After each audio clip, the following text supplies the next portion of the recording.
Kunjungan field trip PT Astra Agro Lestari, Kalimantan Selatan, Area 1. Narasumber Bapak Muhammad Toha, Jabatan Kepala Replanting.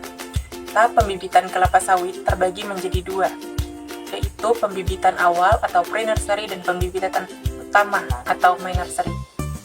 Pembibitan awal atau pre-nursery, lahan pre-nursery berada di Desa Hayep di atas ketinggian 300 mdpl. Dibuat simulasi tempat menggunakan naungan paranet dengan mengurangi panas 40% dan luas panjang 30 meter dan lebar sekitar 5 meter hingga 20 meter. Dan per petak ada 1000 tanaman menggunakan polybag, menggunakan tanah setempat atau tanah mineral dengan campuran cangkang kelapa sawit atau media tanam yang dipakai adalah solid. Perbandingan 70% tanah, 30% air, serta ada saluran selang untuk penyiraman yang dilakukan 2 kali sehari.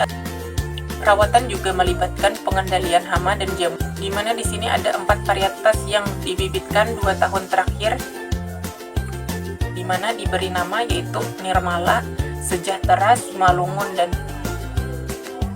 Lestari.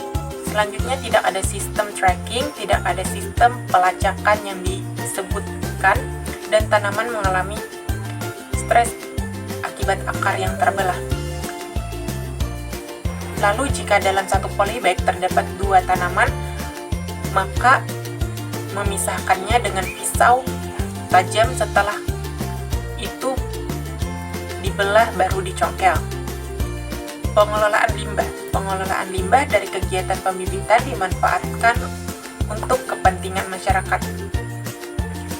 Pemindahan dan adaptasi. Tanaman yang dipindahkan setelah 3 bulan untuk beradaptasi dengan lingkungan baru. Selanjutnya, tahap pembibitan utama atau main nursery. Main nursery atau pembibitan utama yaitu bibit dari pembibitan awal pre-nursery dipindahkan ke dalam polybag yang lebih besar. Pada fase pembibitan utama, naungan tidak lagi dibutuhkan. Untuk jarak antar polybag bisa dengan jarak 90 x 90 x 90 cm segitiga sama sisi. Pemeliharaan main nursery meliputi kegiatan berikut ini. 1.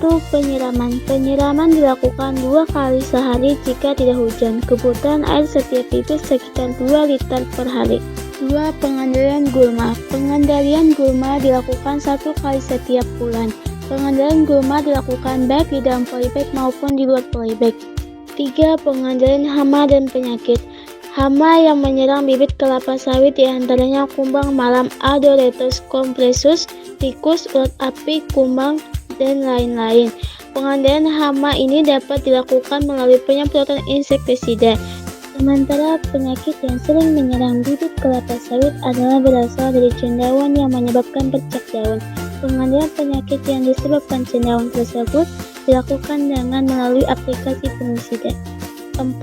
Pemupukan. Jenis pupuk yang digunakan adalah MPK MG 12-12-17-2 yang diberikan setiap 2 minggu sekali sesuai dosis yang sudah ditentukan. Pemeliharaan bibit kelapa sawit dilakukan hingga siap tanam atau siap salur. Bibit kelapa sawit umumnya siap ditanam pada umur 9-18 bulan. Di tahap main nursery ini dilakukan lagi tahap seleksi untuk menjaga kualitas bibit. Bibit yang tumbuhnya kerdil diisolasi dan nanti dimusnahkan.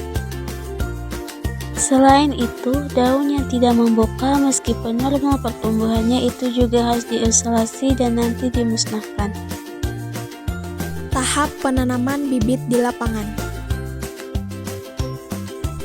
Bibit yang sudah besar berumur sekitar 9-18 bulan ditanam ke lapangan. Jarak tanam di lapangan yaitu 9 x 9 x 9 meter segitiga sama sisi.